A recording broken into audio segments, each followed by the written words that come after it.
Paça me ju o vëllezër dhe motra.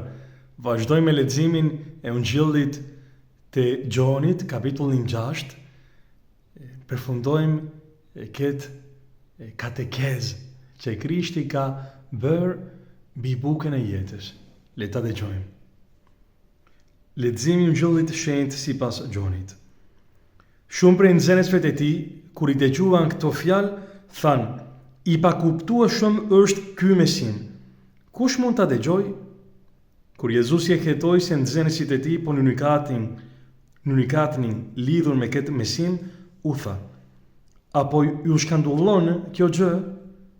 E po ta shihnit birin e njeriut duke u ngritur atje ku ishte më parë?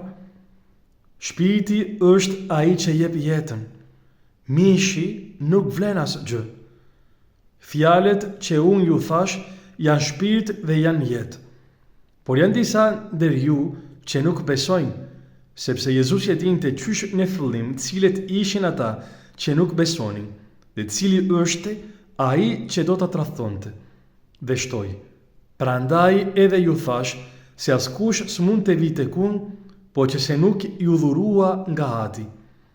Qysh atëherë shumë prej nxënësve të tij u shmangën dhe nuk shkuan më me të. Atëherë Jezusi i pyeti edhe të 12-tët: "A mos doni të shkoni, ndoshta edhe ju?" Simon Pietri i përgjigji: "Te kush të shkojmë, Zotëri? Ti ke fjalët e jetës së pasosur. Ne besojmë dhe e dim se ti je shenjti i hyjt." Fjala e Zotit, lavdi ty o Krisht. Krishti na don në lirinë edhe është i gatshëm që ne duke dëgjuar të vërtetën edhe lajmin e dashurisë së tij, që i ka madhuru mishin e vet edhe në këtë mënyrë, ai është i gatshëm për të pranuar refuzimet. Janë fjalët e tij që janë shumë të forta, jo vetëm të lidhur me Eukaristin, por edhe me dashurinë ndaj armikut, faljen, gjithmonë me fal gjithmonë në çdo njeri. Këto fjalët, dashuria falas, janë skandaloze. Me ndjek Jezusin të i kalon mendimi thjesht njerëzor. Edhe ky ka dy lloj mishrat. Ka një mish që është mishi i tij, mishi që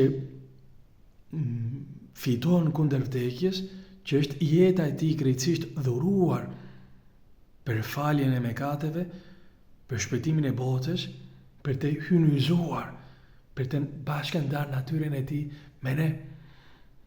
Edhe pa atë mish, ne nuk kemi mundësi mu shpëtu. Pa mishin e Krishtit, jo. Nëse nuk ham mishin e birit e njeriut, nuk kemi mundësi me pas jetën brenda nesh.